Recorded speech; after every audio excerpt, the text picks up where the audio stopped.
Welcome, students. This is Module 2, and it's the introduction to the editing process and transitions. My name is John Boafudia. I'm a director, producer, video editor, and a team lead for the audiovisual department at Charterhouse. We're going to talk about video transitions. Editing primarily will be joining audio-visual sequences, video, audio, and still pictures into a smooth sequence to conform to a script, a brief, or even an idea into a suitable duration.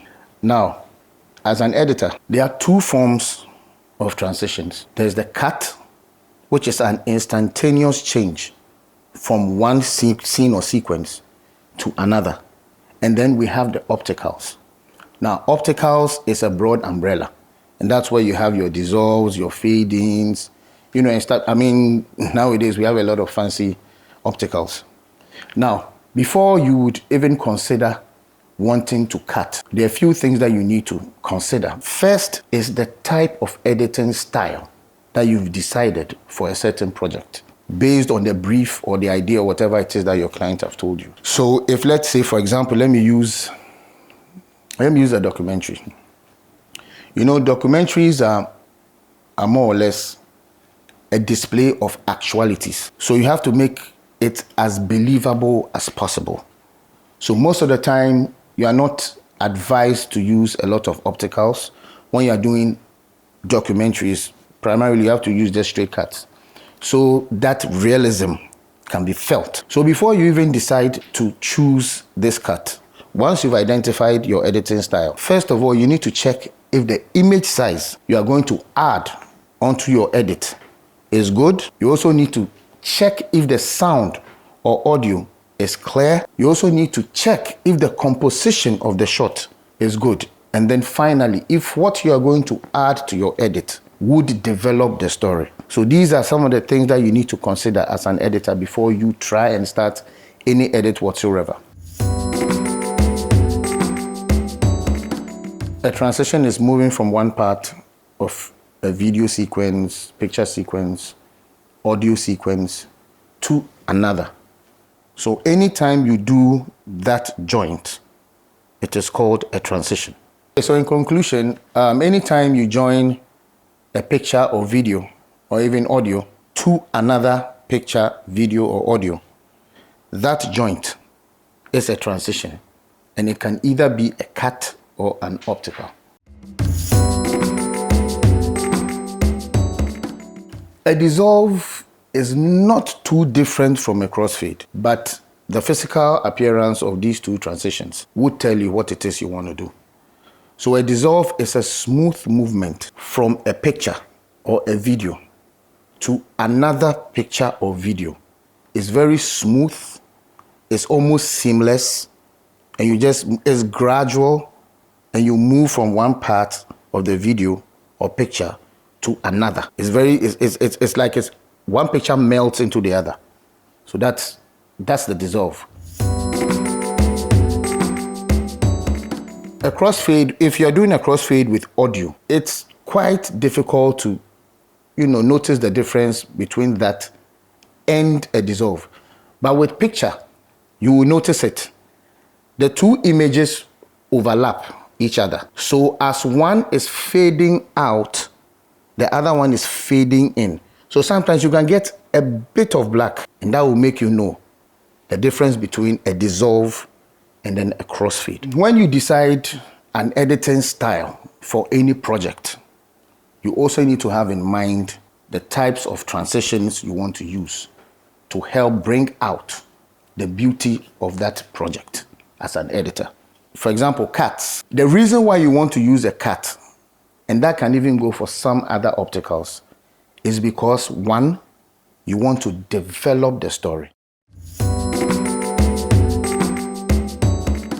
Now, there's something that is called a jump cut, which is trying to cut from one image size, maybe say a close-up, into another image size, which is also a close-up. If you do that cut in editing or in film language, it's called a jump cut. However, you can still use a jump cut to tell time lapse. So let me explain something to you. Let's say someone is putting on an attire, put on the top, the down, whatever it is. If you allow this entire sequence to play, it could last maybe like 5-7 minutes, but you can use a straight cut. So maybe we see the person picking the shirt. The next cut, he has the shirt on. The next cut, we see him picking the pants. The next cut, the pants is on.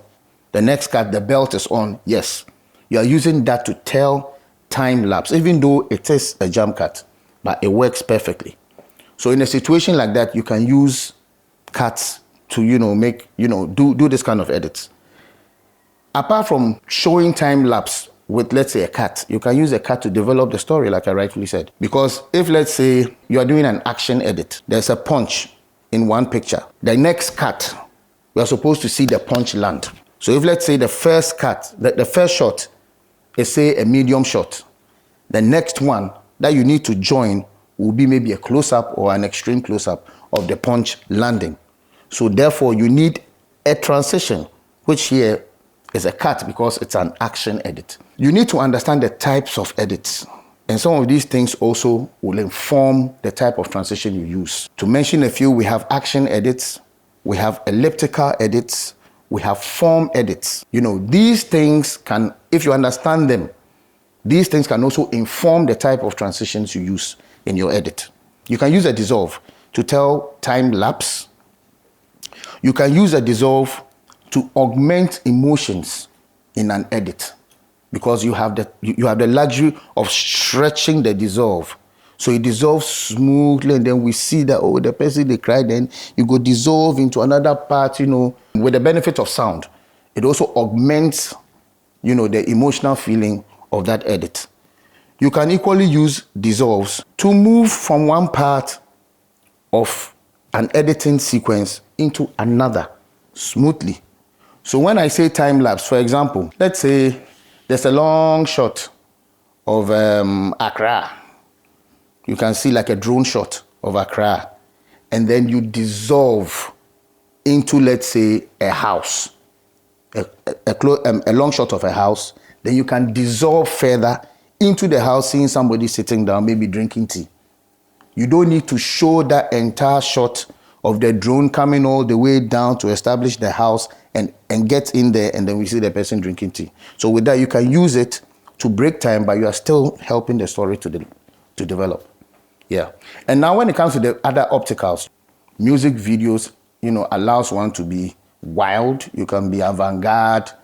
Once you can explain what you're doing, it's allowed. So for example, music videos, you can use series of dissolves, quick dissolves. Then you can enter into a straight cut. You come back, and then, these fancy ones that have come, wipes and all those things. So when it comes to music video, it's not really strict as compared to, let's say, you editing a feature film or a documentary, stuff like that. Even adverts also allow some of these flexibilities. In conclusion, there's one fundamental error people who learn or who are learning editing do. Everybody wants to go quickly onto the machine. What would make you stand out from other editors is to understand the theory of editing before you go onto the bench. That will make you different. The person who knows how to do the job will get it done. But the one who knows why will forever be your boss. So you've joined 2 shots, it be. But why did you join those 2 shots? If you can't explain that, then we have a problem.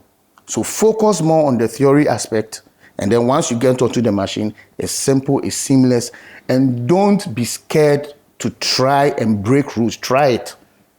Try breaking rules. There are a lot of things about editing you won't find in the books. It is through the experience that you get it. Thank you very much.